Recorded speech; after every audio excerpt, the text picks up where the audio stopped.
تبھی ہمارے اندر بھی کئی ایسے لوگ سرایت کر گئے جو واقعاً تنقید کرتے ہیں تبلیغی مجالس پہ،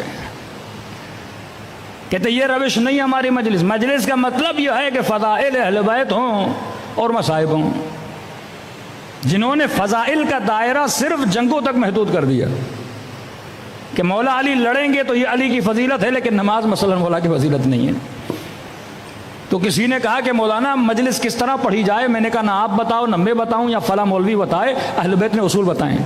میں نے کہا پورا نہج البلاغہ مجالس علی ابن ابی طالب کا مجموعہ ہے۔ نہج البلاغہ کیا ہے؟ مجالس امیر المومنین ہے۔ آج ہم مجلس بولتے ہیں، اہل بیت کے زمانے میں خطبات بولتے تھے کہ یہ میں شروع میں پڑھتا ہوں نا الحمدللہ رب العالمین الحمدللہ کما ہوا، یہ خطبہ ہے۔ اہل بیت خطبے سے ابتدا کرتے تھے اور پھر آگے جا کے کلام کرتے تھے تو کہتے تھے خطبات امیر المومنین۔ علی نے کیا دیا؟ خطبہ دیا۔ جناب سیدہ زہرا کی مجلس خواتین کے لیے الگو ہے، رول ماڈل ہے، تبھی کہتے ہیں خطبہ فدق، یہ سیدہ کی مجلس ہے۔ نہج البلاغہ امیر المومنین کی مجلس ہے۔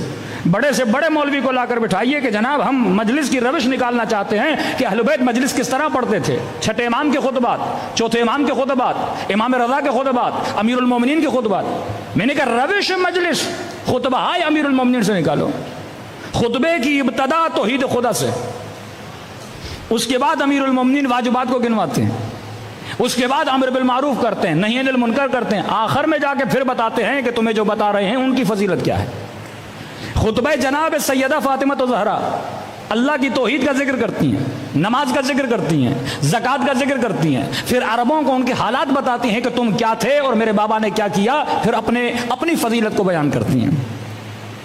خطبہ غدیر کو اٹھا لیجئے، رسول خدا ابتدائی خطبہ میں توحید کا ذکر کرتے ہیں، پھر نماز کا ذکر کرتے ہیں، پھر لوگوں کو خوف خدا دلاتے ہیں، پھر واجبات کی ترغیب دلاتے ہیں، پھر آخر میں آتے ہیں ولایت امیر المومنین کو بتاتے ہیں۔ مطلب ابتدا یہ ہوتی ہے اللہ کو مانو، پھر امر بالمعروف، پھر نہی عن المنکر، واجبات کو ادا کرو، محرمات سے بچو، لوگوں کو اچھائیوں کی دعوت دو، لوگوں کو برائیوں سے روکو، پھر آخر میں جا کے اہل بیت کا ذکر کرتے تھے کہ اگر تم نے سب کچھ کیا اور دل میں علی کی محبت نہ رہی تو عبادتیں منہ پہ ماری جائیں گی۔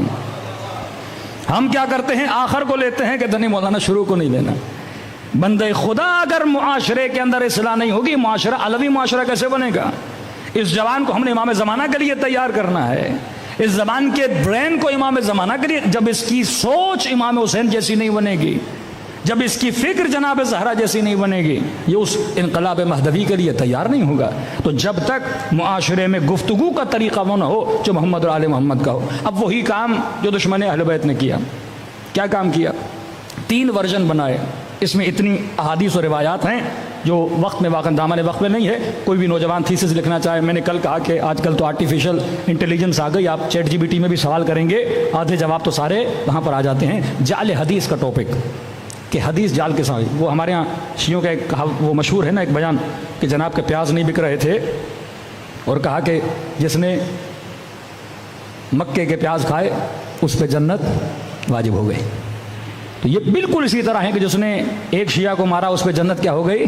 واجب ہو گئی۔ یہ چمچ بھی اپنی جیبوں میں لے کے جاتے تھے کہ جب مر جائیں گے تو رسول خدا کے ساتھ ڈنر کروایا جائے گا۔